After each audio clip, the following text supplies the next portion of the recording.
మిత్రులారా, ఈ అవకాశం ఆషామాషిగా వచ్చింది కాదు. ఈ వచ్చిన అవకాశాన్ని అల్లరి చిల్లర పనుల కోసమో, అనవసరమైన ఖర్చుల కోసమో, ఆర్భాటపు ఏషాలు వేయడానికో కాదు. ఇదొక బాధ్యత. ఈ బాధ్యతను జవాబుదారీతనంతో నిర్వహించాల్సిన బాధ్యత నా మీద ఉన్నది. వేదిక మీద నా వయసంత అనుభవం ఉన్న కేశవరావు గారు ఉన్నారు.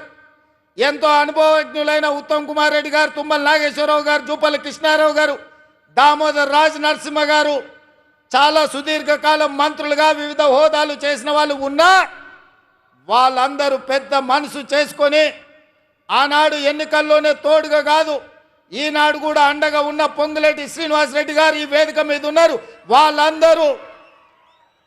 వాళ్ళందరూ కూడా వయసులో చిన్నవాడిని అయినా మీ అందరి ఆశీర్వాదం ఉండబట్టి పాలమూరు జిల్లాకు అవకాశాలు ఇవ్వాలని ఇవాళ తెలంగాణ రాష్ట్రానికి పెద్ద బాధ్యత అయిన ముఖ్యమంత్రి కూర్చే పాలమూరు బిడ్డలకు ఇచ్చిండ్రు.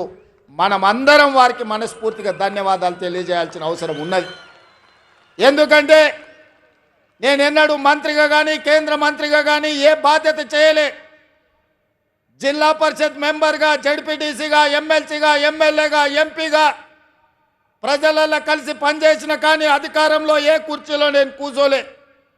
కానీ మీరు అండగా నిలబడి మీరు ఆశీర్వదించడంతో పెద్దలందరూ కూడా పెద్ద మనసు చేసుకొని ఇవాళ ముఖ్యమంత్రి అని ఒక పెద్ద కుర్చీలో కూర్చోబెట్టి సంవత్సరం పూర్తి చేసుకుంటున్న సందర్భంలో ఇవాళ నవంబర్ 30 తారీఖు 2024 నాడు ఇదే పాలమూరు గడ్డ మీద ఈ పండుగ మనతో కలిసి చేసుకోవడానికి వేదిక మీద పెద్దలందరూ వచ్చిండ్రు అంటే వాళ్ళందరూ మన పాలమూరు జిల్లాకు అండగా నిలబడ్డారు.